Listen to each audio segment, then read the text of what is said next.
Welcome everyone to the second panel on today's topic of macro and international finance, and the panel now is really, we kind of thought of it as more of a roundtable, and the overall topic of macro and international finance is extremely broad, but the kind of hope, at least that I have in embarking on the conversation, is to try to focus on the relationship and the mapping out of the relationship between kind of domestic macroeconomic policies and integration with international financial and monetary systems, including engagement with the kind of global governance in this area, and relationships with international financial institutions and policy makers kind of at the global level. And so this is very nice to have participants both from the Indian perspective and from the international perspective, and the folks who are talking today: Ajay Shah, Anna Gelpern, and Sean Hagan. Unfortunately, KP Krishnan is not able to join us today, but our three participants have particular interests and perspectives on this, and hopefully we'll have time for the conversation to kind of develop in relation to the overarching theme. So in that spirit, they're not going to give kind of formal presentations as such, but kind of start off by giving each 5 to 10 minutes or so on topics that we've kind of teed up, and then I figured we'd give a chance for the three of you to ask questions of each other, and then save time for some questions from the floor as well, if that's amenable. And I figured we'd start with Ajay to kind of focus us first on the kind of landscape of macroeconomic policies in India, but also in general, and as it relates, I think, in particular to China, is what you have in mind, if I'm correct. So over to you, Ajay. Okay, I'd like to talk for a few minutes about some big ideas on what has happened in India. As Josh Feldman has always emphasized, when you go from a $300 billion GDP to a $2 trillion GDP, this creates stress, and every emerging market has to figure out modifications to its institutional arrangements, and these have to be encoded in law. It is useful to think of fiscal, financial, and monetary as one single triad. Right now, I just want to keep fiscal out of it because that's another can of worms, and it doesn't fit with your vision of what you wanted to do in this session. So I want to just stick to financial and monetary. I'd just like to do a quick narration of what happened in the period after 1990 on institution building and the laws. The first thing that happened in terms of the institution building and the laws was the equity market. We got SEBI, we got the legal machinery required for depositories that had dematerialized shares. We got the legal machinery for derivatives trading, and we got some amount of legal clarity on what is an exchange, and all the way to a piece that got done as late as 2015, which was the unification of commodity derivatives trading with the main financial markets machinery, which is at SEBI. So that's one long narrative of many, many amendments of law and one constitutional amendment. Okay, so it turned out that to do the Depositories Act, you needed to amend the constitution, and this actually got done. So that was one big, grand piece of work that got done. It's interesting that in this period, there was not a whole lot of strategic thinking. I think what happened was that in 1992, we had a big stock market scandal. In 2000, we had another big stock market scandal, and then we had one commodities scandal. For all the Indians in the room, here is some humor. I used to always say that Indian finance progresses one Gujarati at a time. So, I mean, each of these three scandals was led by a Gujarati, and we got huge progress as a consequence. But to a significant extent, it was responsive. It was problem solving when faced with a big mess.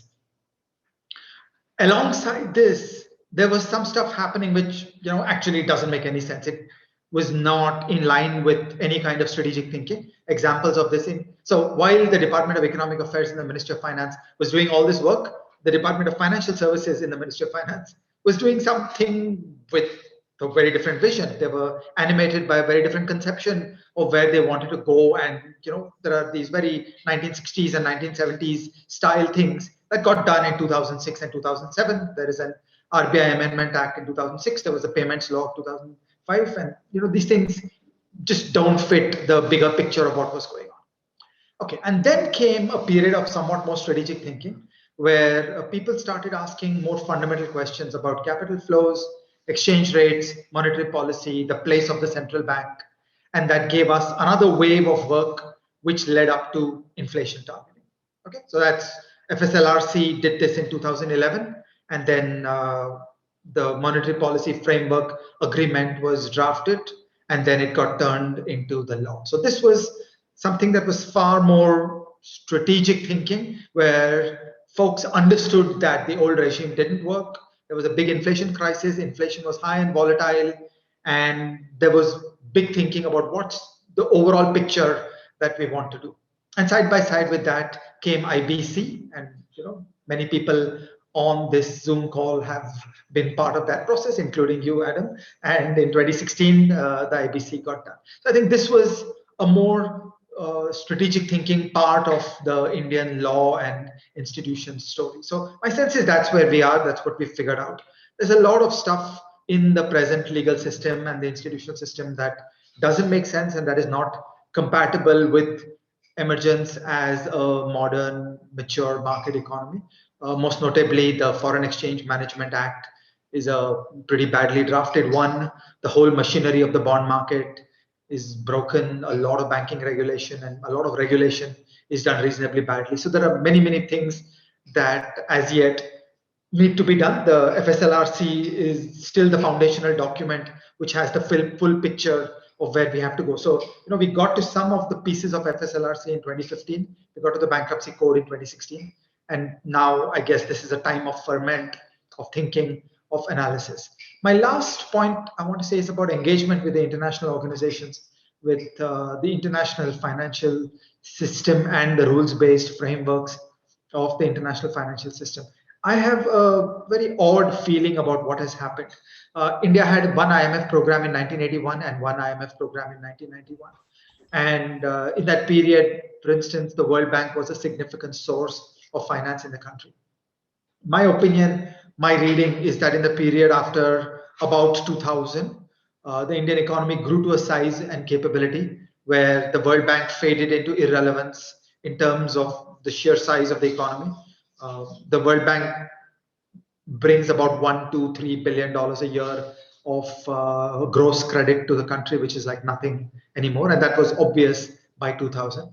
And also by 2000, it was felt that we have sufficiently opened up to capital flows and we have sufficient exchange rate flexibility that there will never be a current account crisis again. There'll never be a capital account crisis again. That exchange rate flexibility and a deeper engagement with the global financial system means that you have graduated. You no longer need to run to the IMF in the sense that John Maynard Keynes envisaged countries running to the IMF to resolve a fixed exchange rate that has gone bad.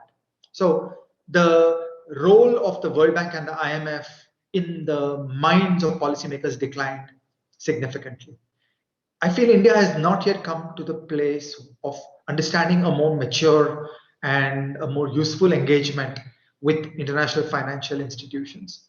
And India has not understood how to use its weight in world affairs in order to be a part of the global system and to influence the rules in a way that suits India's interest. I think that's still out in the future in terms of development of financial economic strategy and a better understanding of international relations. Just as an aside, a few days ago, I was in a conversation with a bunch of former Indian ambassadors to the United States and to China and all that. And we were agreeing on a very amusing thing that almost everything that has happened and almost everything that happens in India on trade policy and on capital account is driven by local political economy, is driven by local compulsions. There is no international relations in it. There is no international relations view of what is India's place in the world, what is the give and take, what are the coalitions that India will be part of, how will we do give and take to be able to better exploit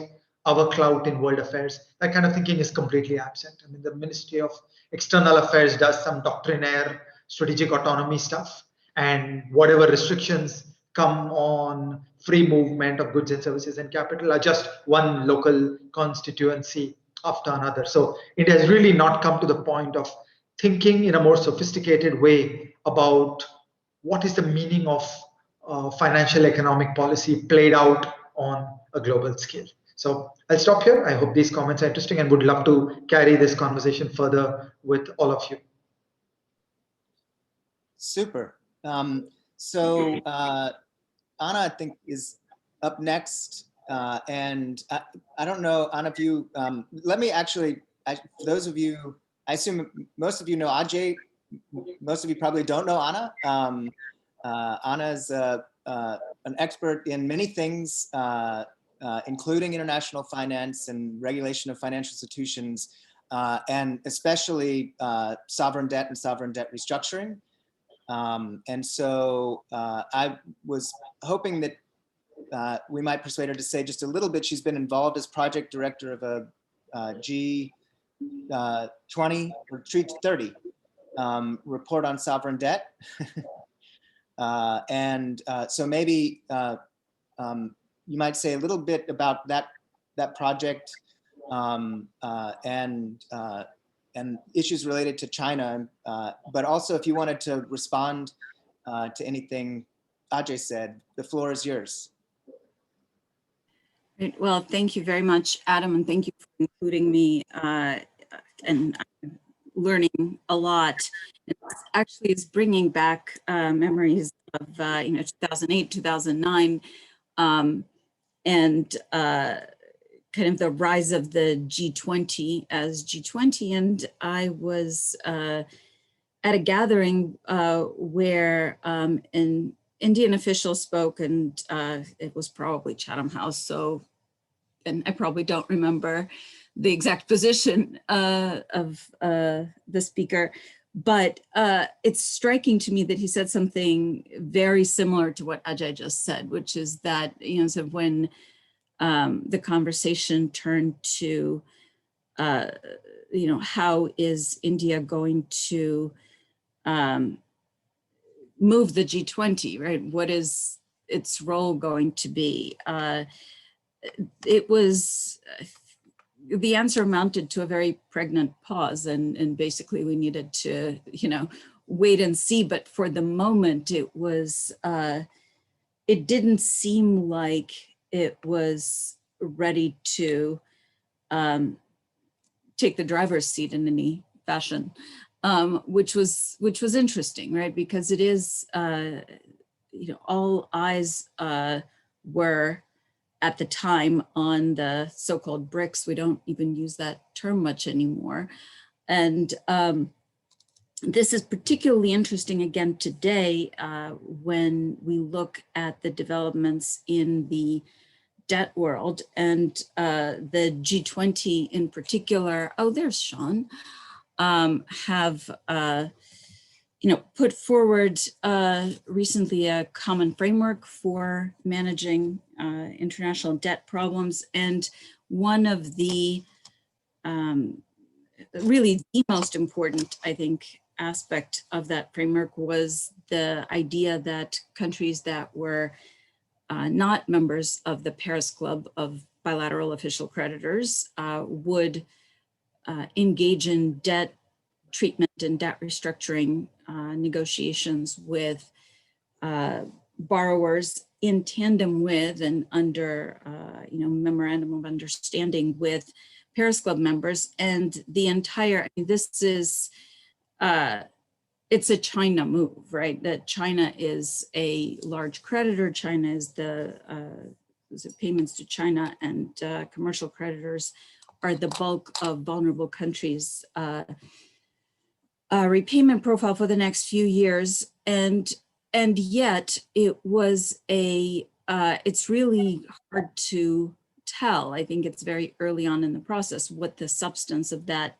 commitment is and the extent to which it amounts to a commitment. And it's interesting to me that in some ways the most, and of course the dominant response to the financial shock of the pandemic has been, again, another G20 initiative, the debt service suspension initiative, which the common framework sort of extended into 2021. And again, this is very much seen as the kind of transatlantic powers, the G7 and China, right? And, maybe to some extent because of Saudi Arabia's role in, leadership of the G20, the last go around, to some extent, maybe Saudi, but it's not really, it doesn't feel like a G20 event, right? It feels very much like G7 negotiating with China under the chapeau of the G20. And I would be curious to think through, I think as a group, how, if this were truly a G20 effort, so truly a conversation among the world's largest high income and middle income economies, would that change at all? Particularly, would the coverage of the initiative change? Would the approach to the diversity of creditors change and the diversity of debtors? So for instance, some of the top concerns, I think, at the moment are coordination among an extraordinarily heterogeneous group of creditors in a diverse set of economies where the big debate, for example, might be whether a state-owned institution is private or commercial, notwithstanding the ownership. Again, this is something that could really benefit from this is a conversation that could benefit from the heterogeneity that is present in the G20, but somehow we're not there yet. And I do wonder, how we could change the analysis, how kind of the intellectual diversity, if you will, that could be brought into this conversation to talk about hybrid institutions, both borrowers and creditors. So on the borrower side, again, we've got a lot of state-owned firms and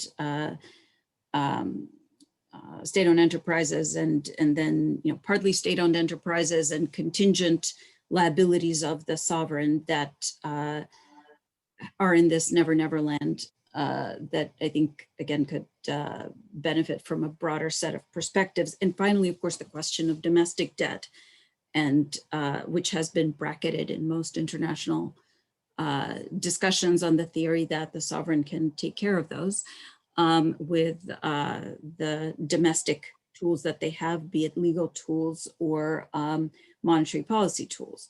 So that's sort of one big set of issues that I think I would really want to see pursued, and I would like to see broader input on that. Another one is related but distinct, and that is information and authorization in their role in debt management. And Sean and I have certainly spoken about this in the past, and Adam as well. But it's fascinating to me that public debt, which is a public institution, is one of the least transparent financial asset classes out there, partly because public debt benefits from all kinds of disclosure exemptions and such, but also because the existing disclosure and information infrastructure we have is quite fragmented, parochial, and oriented to a diverse set of external creditors rather than domestic constituents. And I have suggested in the past, and we've said in the G30 report that Adam mentioned, that there's a strong case against enforcement of hidden debts, and their mechanisms using domestic law rather than changing laws and regulations in New York or London that would create incentives for disclosure and would create frictions for enforcement for debts that are not publicly disclosed. But we're very much in the early stages of this discussion, and I think partly because, bizarrely, I guess, there is no we haven't articulated, and the world hasn't coalesced around the idea that the principal constituents of public debt are the domestic citizens whose taxes are being, spoken for to repay this debt down the line. So why don't I leave it at that, so we have some room for discussion. I see Sean is here, and perhaps we can continue that conversation. Super, thanks. Just by way of quick introduction, Sean Hagen is next up as colleagues with Anna at Georgetown now, but prior to that, for many years, was general counsel of the International Monetary Fund, and saw a lot of interesting things. That was a very interesting time to be at the fund. But I believe now, Sean, you're going to say a bit about kind of the evolution of the architecture of kind of international financial institutions, and a few other related topics. And then we can circle back for discussion. And you're muted. Yeah, thank you, Adam. Sorry I had to join late. I wanted to, as you suggest, talk a little bit about evolution of architecture, but given the composition of the audience and some of the work that you've been doing, I couldn't help but venturing some comments about the current, corporate and financial environment in India right now, if that's okay, because I did quite a bit of work while I was at the fund on India. I was asked to come by Raghu Rajan, who used to work at the fund, and he was the advisor to the Minister of Finance, and then by Arvind Subramanian, who was his successor. And I came on several occasions to work on the issue of corporate debt restructuring. And I just want to say that, there's been a tremendous amount of progress as a result of the adoption of the Insolvency and Bankruptcy Code in India. And also that there has been a lot of progress by the Reserve Bank in addressing non-performing loans, and of course the two are related. I just want to say that I've always felt that for countries like India, getting this right is so critical because it's so important in order to get credit into the economy that you fix bad credit, and that also you create incentives to basically allow viable companies to thrive, and those that are not viable to basically either restructure or be liquidated. And I think that's it's an essential agreement, essential precondition for vibrant economy. And I just want to congratulate India for having made important progress and to encourage them to keep it up. The second thing I would say is another area that I worked on at the very end is in the area of corruption. India doesn't score well in this space. And if you look at private sector surveys, they view governance and corruption problems as being a big obstacle for resource mobilization, both domestic investment and international investment. And I think it's really important for this to be given a priority. And, you know, when you talk about how to address these issues, it's really not about, I mean, to a limited extent, it's about criminalization, but often it's much more about broader regulatory reform. Because it is the complexity and opacity of regulation that provides opportunities for rent-seeking activities. And that is clearly an issue, I think, in India. And I think that it's something that would benefit from being given significant priority. So those are my two India-specific comments.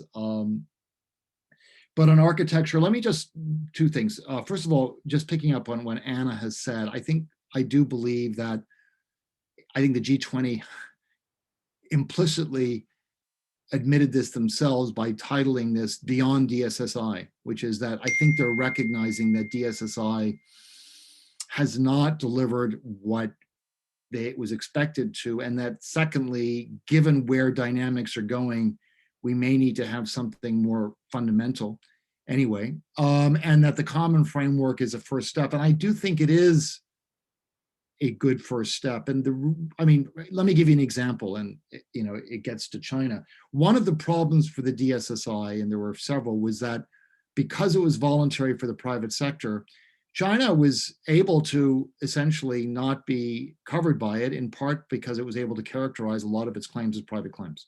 And as Anna has said, the definition between private and official creditor claims is not an obvious one. And it's one we struggled with at the fund. Well, the common framework gets around that in a very easy way, because essentially what it does is it replicates the Paris Club framework. And we now have a G20 club. As Anna has said, there's questions as to why it's the G20, but we do have a club which China has signed on to. And one of the elements of the Paris Club, and it's restated in the common framework, is comparability treatment, which is that, you know, you have to restructure as an official bilateral creditor, and you don't get out of this by being a private creditor, because private creditors have to basically also contribute through the principle of comparability treatment.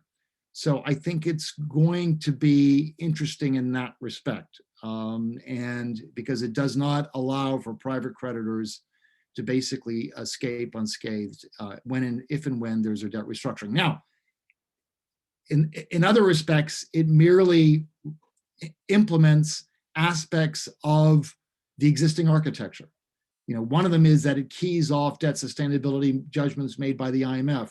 That's something that the Paris Club always did. In other words, whether we like it or not, it's the fund's judgment as to whether or not debt is sustainable that is the trigger, and also determines the amount of debt relief that is going to be needed. Now, the common framework talks about flow relief. Well, as you know, flow relief can result in significant reduction in net present value of claims, depending on the nature of the flow relief, right?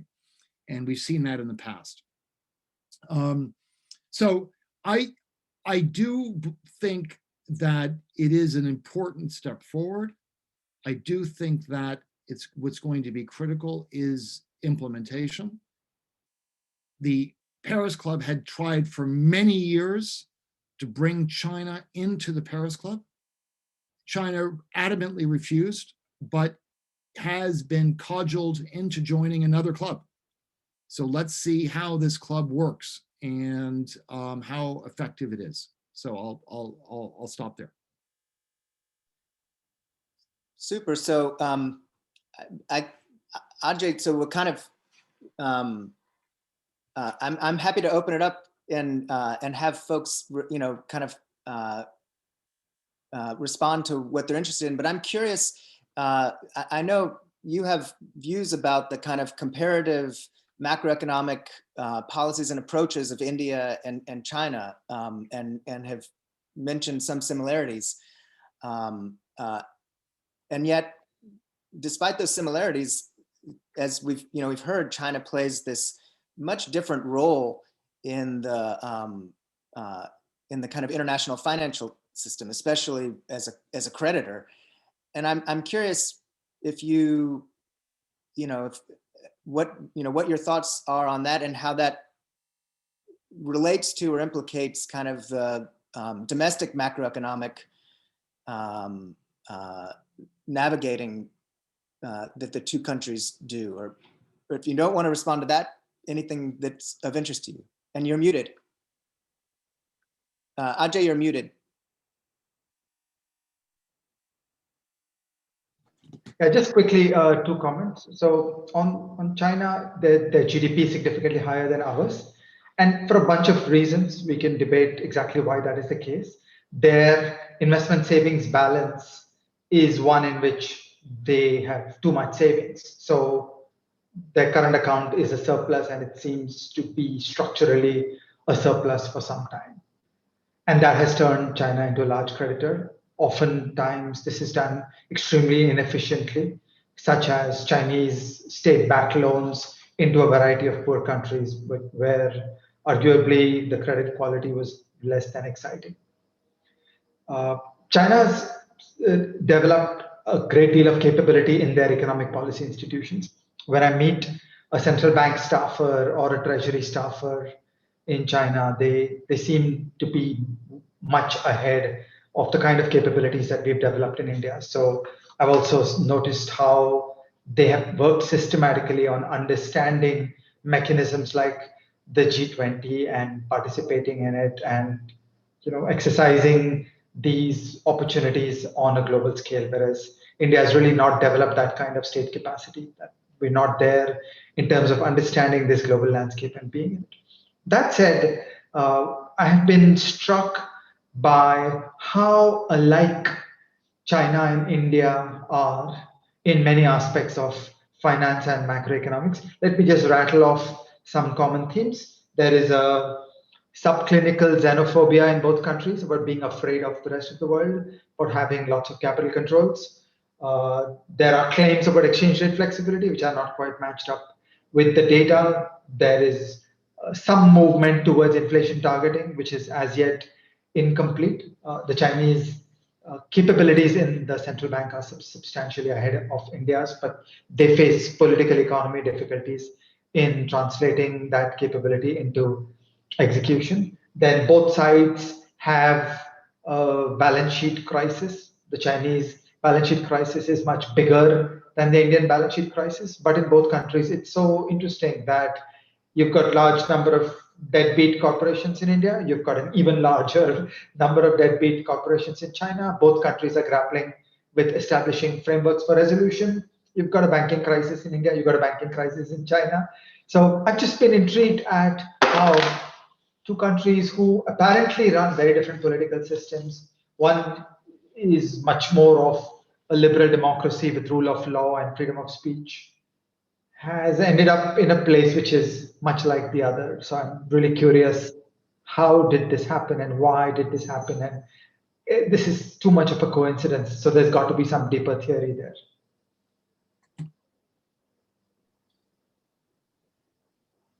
Any other?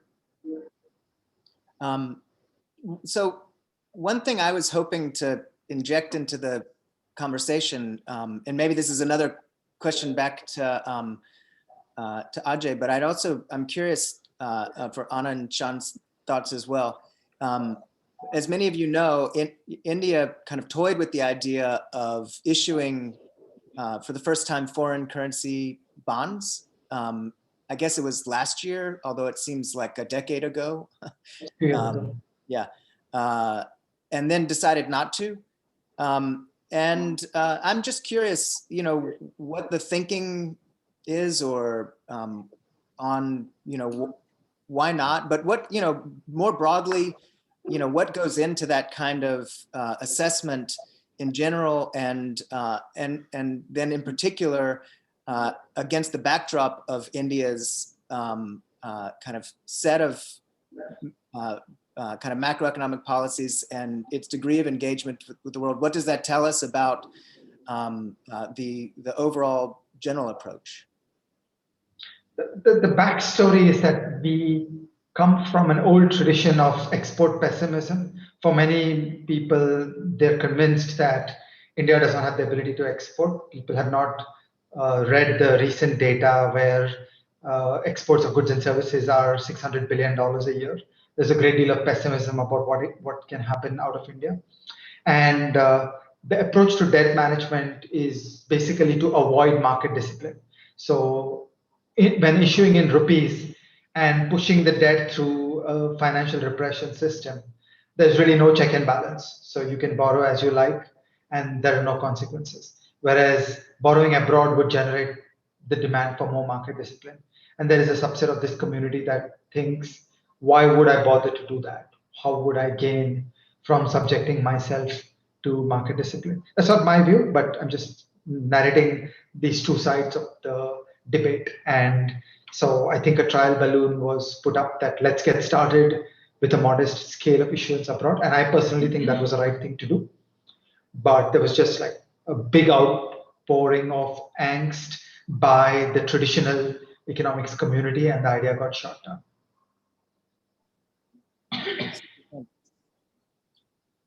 I don't know if any of our three discussants have anything to add. We can move over to questions from the floor.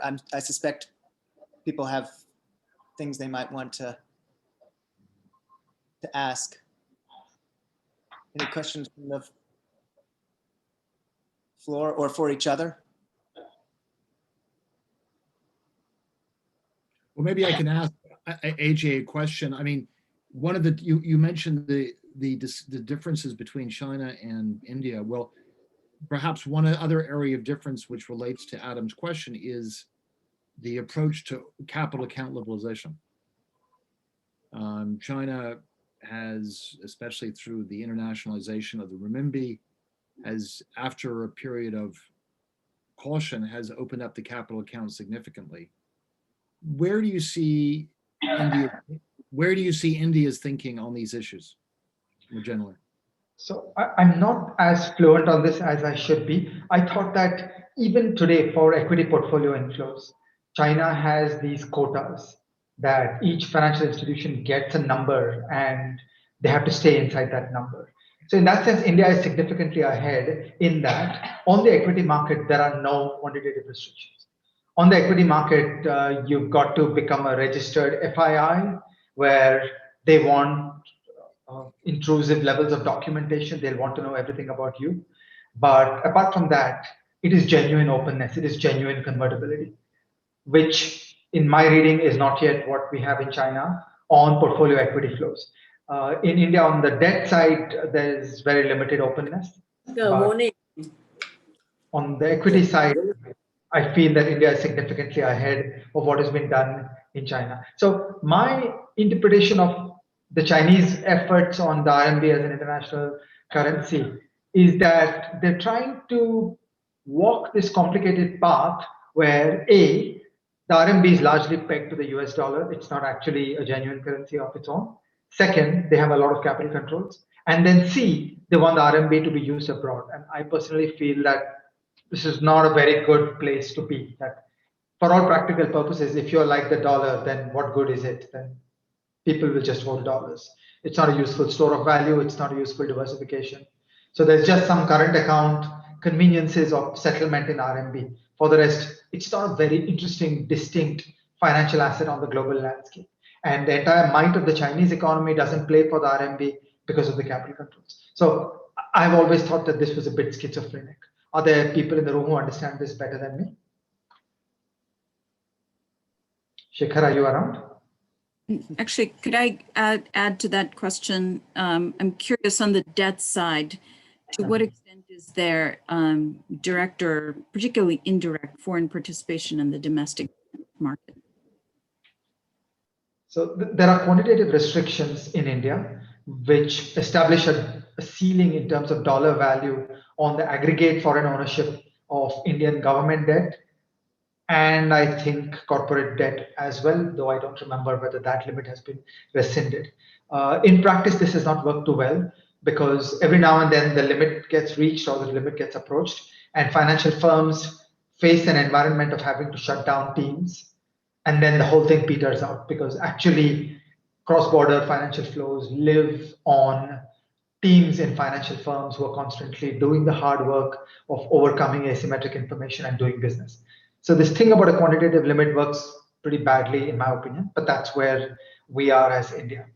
There's also a great focus in India on having long-term debt, and I personally have not been able to understand why that is interesting. So the Indian authorities seem to think that if a foreigner owns a 5-year bond and sells it the next day, that's okay. But if a foreigner owns a 5-day bond and sells it the next day, that's not okay. And I've not been able to understand what's the logic in favor of that.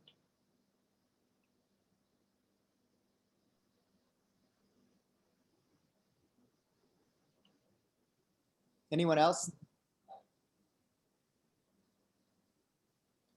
So, and while we're in the meantime, I have another question that, and I don't know if any of you all have views on this or anyone else in the Zoom does, but I've been occasionally a kind of a student of fund surveillance, Article 4 surveillance, and it seems, a real open question, among people that study this is, how searching it is, what impact it has, how it's, how member states experience it and understand and so I'd be curious either on both actually on the fund side with respect to a member state like India, but also, from the perspective of policymakers in India, whether, this is a meaningful input into the policy making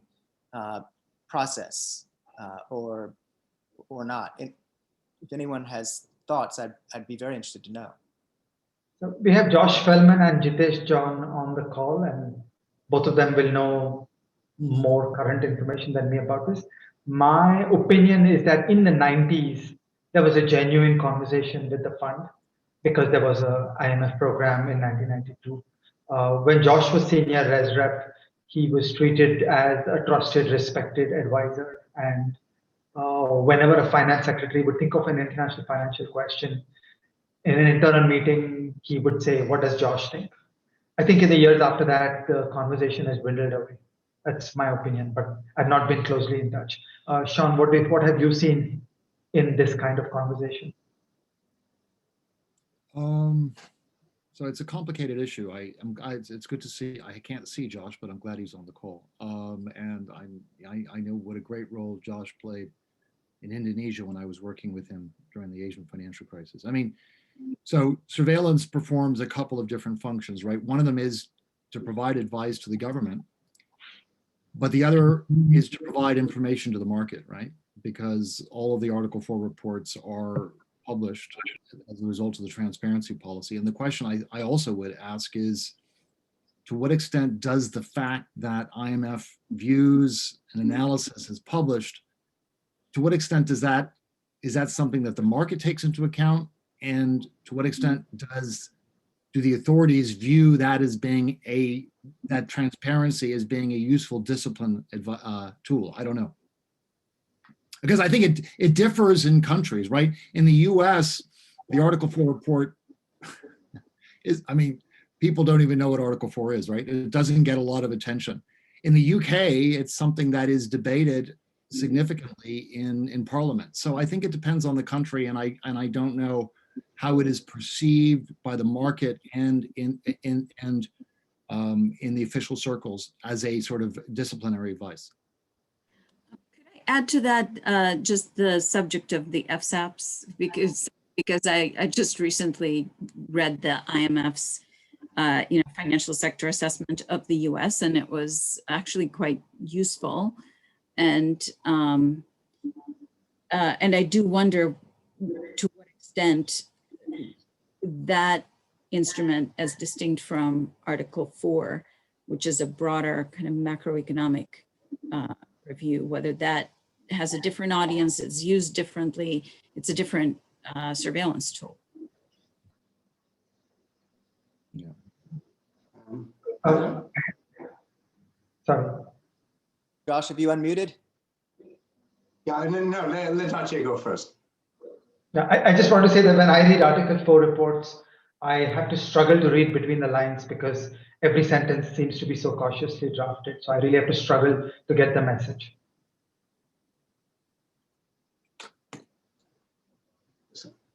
So okay, let me start. First, I should repay the compliments to Sean, who is not only a great lawyer but a great person.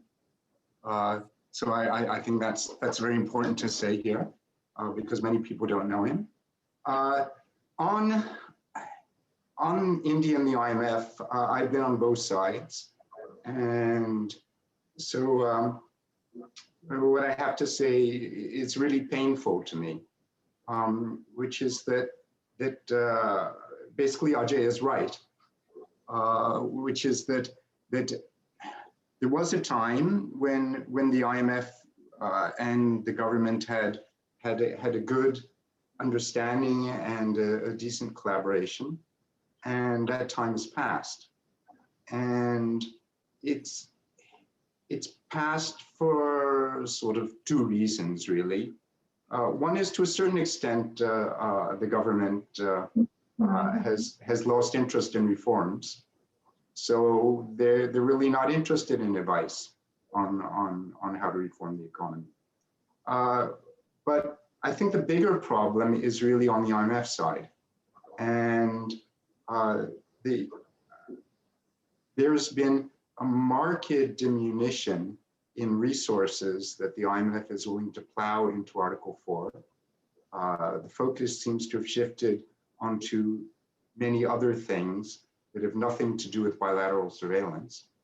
And so the people on the teams don't really know the country well enough to make a good input into policy discussions. I remember, for example, when I was on the Indian side, that the IMF team came to India during demonetization, and they had no clue whatsoever as to how this might impact the economy. They just seemed completely lost, and that was just sad. Another thing that was very, very bad, Anna mentioned the FSAPs. The FSAPs for India have not been very good, and they have repeatedly, during the past decade, they repeatedly assured the authorities that NPAs were not really much of a problem. And the Article 4 reports repeated that, and that was incorrect. Whatever forecast the IMF made for NPAs vastly understated the problem, and this proved to in the end cause a delay in the authorities addressing the problem, because they had independent experts assuring them that it really wasn't a problem.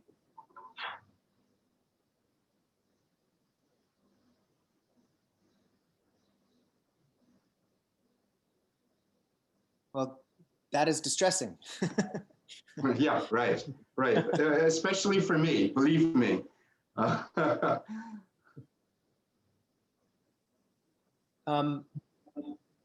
I am, should ask again if there are any questions from the floor, or anyone wants to pursue any topics we've discussed further, or add anything. Well, so yeah, please go on. Sorry, and actually this would be for Ajay and others perhaps. So look, if one were to have an India G20 or an India financial stability FSB sort of agenda, what would it be? right? What would the priorities be for this sort of international outward-facing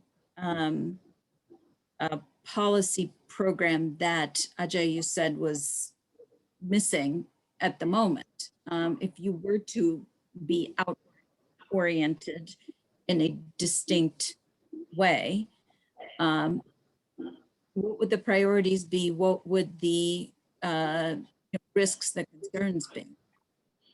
Well, if I were advising the Indian authorities on these questions, I would be saying that India should use its seat on the table on the board of the IMF, the World Bank, the membership of the G20, its presence in the BIS to pursue an agenda of something like the following pieces.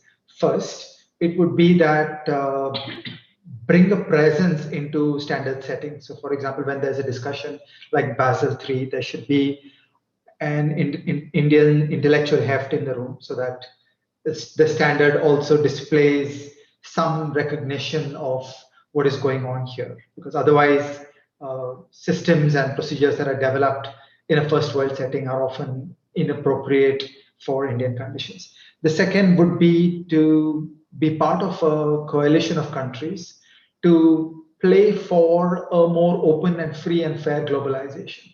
So, in a world without American leadership, I think there is a great need of the defense of globalization, of establishing rules of the game of globalization, of calling out offenders and sanctioning offenders. So, the sort of stuff that used to get done in the olden days with United States leadership will now have to happen through many large democratic open economies working together. And I would view that as one of the strategic objectives for India. India is a great beneficiary of globalization, and there needs to be a much greater defense of the rules of the game of openness, of fair play, particularly when we get to systemically important countries that are doing things that are grossly out of whack and that have systemic consequences for the world economy. India has a stake in the working of the world economy, and India matters in these coalitions, in these international organizations, and I would view that as a priority for India. That to the extent that India is able to exert its 2% vote in the world to push for a more open, rules-based globalization, then that is in India's interest. The last point on my mind is that India is in that middle zone between being a poor country and being a developed country. And there are occasions when all hell breaks loose. So I know that in 2008, when the United States announced a currency swap for the Republic of Korea, it did make me think that it would have been quite nice if we had some kind of safety net of this nature as well. And once again, this should not be about how the United States thinks about its bilateral relations. These things need to be done much more at an international level. It seems to me that the behavior of the IMF in the last decade has been greatly shaped by Eastern Europe and Greece. And when and if there are problems in a place like India or China, the magnitude of these problems is just hopelessly vast compared to the puny resources of the World Bank and the IMF. And not enough thinking has been done to develop international arrangements that could deal with difficulties in large EMs. And if I was in a grouping like the G20 or the IMF, I would be thinking and worrying that, guys, could we start working on some of these things? One last area where I think that as an Indian economic policy thinker, I have severe concerns about what has happened in the world is this entire machinery of anti-money laundering and countering the financing of terror. It has imposed huge negative implications for the Indian economy. And I don't think it has ever resulted in a successful anti-terrorism operation anywhere in the world. So it was done in the immediate aftermath of the 9/11 attacks because the US Treasury felt that this was something worth doing. I think it's time to review this, and the burden of this falls disproportionately on different countries, and that burden has fallen disproportionately on India. Super. That was an extremely comprehensive response to the question. We have a raised hand. Devesh Sharma had a question. Ajay mentioned something in terms of the Indian financial and monetary policy being more influenced by the local political economy than what are the international norms or conversations.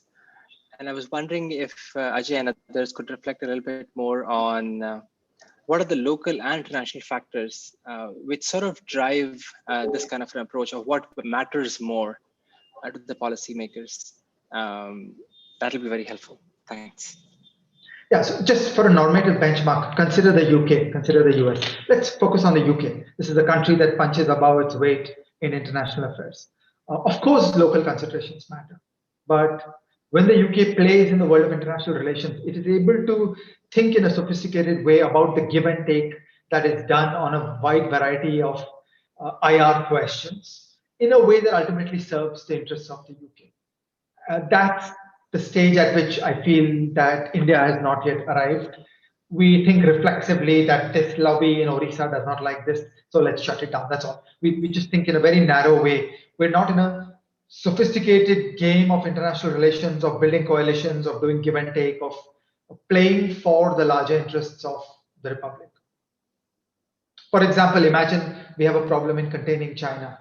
That will require forming a coalition with other democracies, with other countries on the periphery of China. And that will involve give and take. And we're not ready for that give and take. We don't know how to do give and take. This whole ideology, the Nehruvian ideology of strategic autonomy, has limited our ability to do IR. IR is all about give and take. You've got to cede ground on some things to take ground on others. So actually, along those lines, Parag has a question about aligning domestic, kind of the political economy, the domestic political economy of the kinds of things you'd like to see in international relations. I take it that's a question. I think of it as institutional maturity. So I'm not at all saying that the UK foreign policy establishment pursues interests that are different from the UK. But it's not that narrow tactical day-to-day that, oh, I've got these 15 farmers who are unhappy about the price of cheese, so let's ban the import of cheese, which is the level where India is playing. Got it. So this sort of just adding to that, though, I mean, doesn't it depend to some extent on kind of the amount of place-based economic activity and politically salient place-based economic activity? I mean, I'm just sort of thinking about trade and swing states in the United States, that a lot of our give and take is influenced by fairly parochial concerns about, cheese and corn and steel and, coal, for goodness sake. But, when you have a heavily financialized economy, in some ways there's less kind of place-based pressure, or at least it's not as salient or as politically powerful. I'm not sure, but that strikes me as a question to ponder. Yeah, perhaps that would be more of an issue in trade. When it comes to finance and monetary, maybe that's less of a concern. So here in India, when it comes to finance and monetary, what we get is the lobbying of exporters and the lobbying of foreign borrowers. It's not place-based, it is still political economy. So Parag, you'd still have that problem that in the simplistic, narrow, short-term sense, where we are in India is the exporters lobby for a weak exchange rate. That's what India does today. What we need to rise to is the ability to think about a G20 debate about Chinese exchange rate policy and participate in that conversation with more than mere mercantilism. Well, I think we've reached the end of our appointed time. And let me just say on a personal note, how much how grateful I am to the three of you. Each individually, I've learned over the years so much from each of you all, and you're always such great conversationalists. So it was really a treat for me to have you all talking to each other. And I learned a ton as always. And thanks again to Susan and the organizers, and to Jyoti and China and Ami for everything they've been doing behind the scenes. And I guess it falls to me to conclude the day's or night. It's night over there, the night's conference for you all, and look forward to day 5 tomorrow. Thanks, Adam. Thanks, Adam. Yeah. Thanks.